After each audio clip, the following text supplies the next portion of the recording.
Sa Lapu-Lapu City, usa ka minoridad ang nabiktima sa saag nga bala atol sa pagsugat sa bag-ong tuig. Samtang bisan pa man sa pagtudlo og mga firecracker zone sa lokal nga kamhanan, ang dakbayan mitala gihapon og unom ka mga nabiktima sa pabuto. Anang report.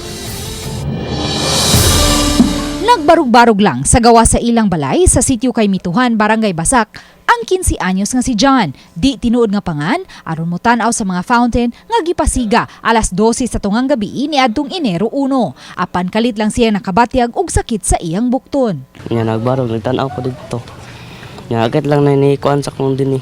Nya na ni tagak dinhi badan sakit. Then mo ni bikog ang dinhi nya. Ang dili makuha akong kamot nang sakit kayo.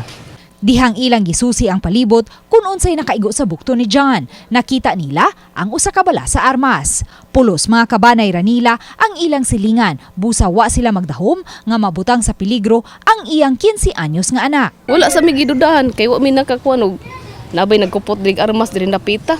Pero ang diri may ni ari nga pulis ma'am nagsusi diri sa kanang kuan sa initabuan jud. Nangutana sila kung say dool nga subdivision.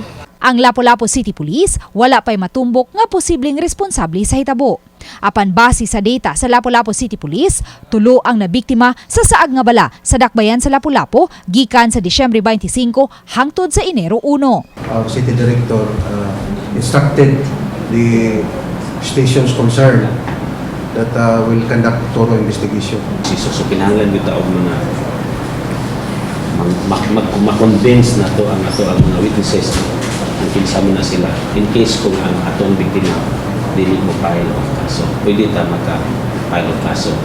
Matod ni Police Colonel Elmer Lim, Lapu-Lapu City Police Office Director, nga subsubman ang ilang kampanya batok sa illegal nga armas. Gani sa tuig 2022 nakatala sila og 127 ka mga loose firearms nga nasakmit. Mas taas kini og 39.37% itandi sa tuig 2021. Sa pikas bahin, mitala usab og unom ka mga biktima sa pabuto atol sa bagong tuig ang Lapu-Lapu City. Kini bisan pa man kun ang dakbayan may gitumbok na nga 43 ka mga designated firecracker zone. Kanang guidelines manggod gipang kuan na siya gipang violate ba no because of tradition and culture. Like for example, nanong moagto man ko sa layo man to ang kining identified nga firecracker zone sa among area. Mula ka pa man may og tungas kilometro. Negligence yun the part of the suspect. Uban ni Marlon Melgazo, Luan Merondina, Balitang Bisda.